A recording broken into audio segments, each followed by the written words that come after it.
नमस्कार दोस्तों आप लोगों को पता होगा कि त्रेता युग में हनुमान जी ने प्रभु श्री राम की सेना का नेतृत्व करके सीता माँ को छुड़ाने में महत्वपूर्ण भूमिका निभाए थे। इसी प्रकार महाभारत काल अर्थात द्वापर युग में भी हनुमान जी की उपस्थिति और उनके पराक्रम का वर्णन मिलता है। दोस्तों आओ जानते हैं उन्हीं में से 5 प्रमुख पराक्रम के बारे में। पहला, पौंड्रक की नगरी को उजाड़ना। पौंड्र नगरी का राजा पौंड्रक खुद को वासुदेव भगवान कहता था और श्री कृष्ण को अपना शत्रु समझता था। एक बार श्री कृष्ण की माया से उसके महल में एक कमल का फूल गिरा और उसने अपने मित्र काशीराज और वानर द्वीप से पूछा कि ये कहाँ मिलेगा, तो काशीराज ने कहा कि गंधमादन पर्वत पर, और वानर द्वीप ने कहा कि मैं इसे लेकर आता हूँ। हनुमान जी उसी दिव्य कमल सरोवर के पास रहते थे। श्री कृष्ण के आदेश पर हनुमान जी खुद ही वानर द्वीप का बंदी बनकर पौंड्र नगरी पहुंच गए और उन्होंने वहां पौंड्रक को चेतावनी दी कि यदि तूने खुद को भगवान मानना नहीं छोड़ा और धर्म के मार्ग पर नहीं आया तो मेरे प्रभु तेरा वध कर देंगे। फिर हनुमान जी उसके महल को और उसकी नगरी को नष्ट करके पुनः गंधमादन पर्वत चले जाते हैं। बाद में बलराम जी वानर द्वीप का और श्री कृष्ण पौंड्रक का वध कर देते हैं।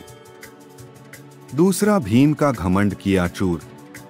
एक बार द्रौपदी के कहने पर भी भीम गंधमादन पर्वत के उस कमल सरोवर के पास पहुंच गया था जहां हनुमान जी रहते थे।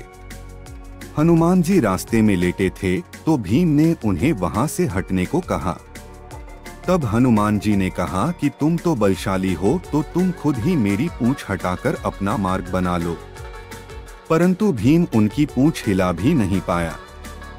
बाद में भीम को जब यह पता चला कि वे तो पवन पुत्र हनुमान हैं, तो उन्होंने उनसे क्षमा मांगी।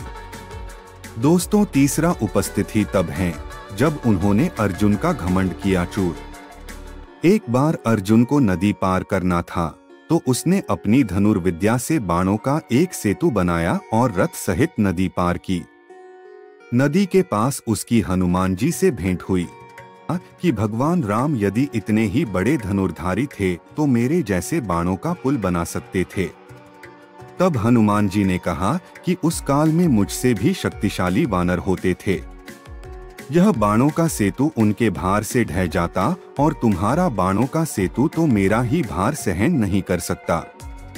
अर्जुन कहता है कि यदि तुम्हारे चलने से मेरे बाणों का सेतु टूट गया तो मैं खुद को सर्वश्रेष्ठ धनुर्धर मानना छोड़ दूंगा। तब हनुमान जी उस सेतु पर अपना एक ही पग रखते हैं कि तभी सेतु टूट जाता है। उसके बाद अर्जुन ने उनसे क्षमा मांगी। चौथा उपस्थिति तब है जब उन्होंने बलराम जी के घमंड को किया था चूर। बलराम जी ने जब विशालकाय वानर द्वीप को अपनी एक ही मुक्के से मार दिया था तो उन्हें अपने बल पर घमंड हो चला था। तब श्री कृष्ण के आदेश पर हनुमान जी द्वारिका की वाटिका में घुस गए और वहां फल खाकर उत्पात मचाने लगे। यह सुनकर बलराम जी खुद उन्हें एक साधारण वानर समझकर अपनी गदा लेकर वाटिका से भगाने के लिए पहुंच गए। वहां उनका हनुमान जी से गदा युद्ध हुआ और वे हांफने लगे। तब उन्होंने कहा कि सच कहो वानर, तुम कौन हो, वरना मैं अपना हल निकाल लूंगा। तब वहां श्री कृष्ण और रुक्मिणी प्रकट होकर बताते हैं कि ये पवन पुत्र हनुमान जी हैं। दोस्तों, इसी तरह हनुमान जी ने गरुड़ देव और सुदर्शन चक्र का भी अभिमान तोड़ दिया था। अंत में 5वीं उपस्थिति से आप सभी अवगत होंगे। जब महाभारत की शुरुआत हुई, श्री कृष्ण के ही आदेश पर हनुमान जी कुरुक्षेत्र के युद्ध में सूक्ष्म रूप में उनके रथ पर सवार हो गए थे।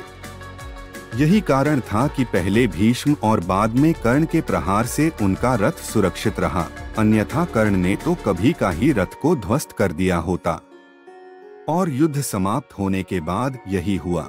जैसे ही श्री कृष्ण और हनुमान जी रथ पर से हटे वैसे ही अर्जुन का रथ जल गया। दोस्तों, वीडियो अगर पसंद आई हो तो सब्सक्राइब, लाइक्स और शेयर करना ना भूले।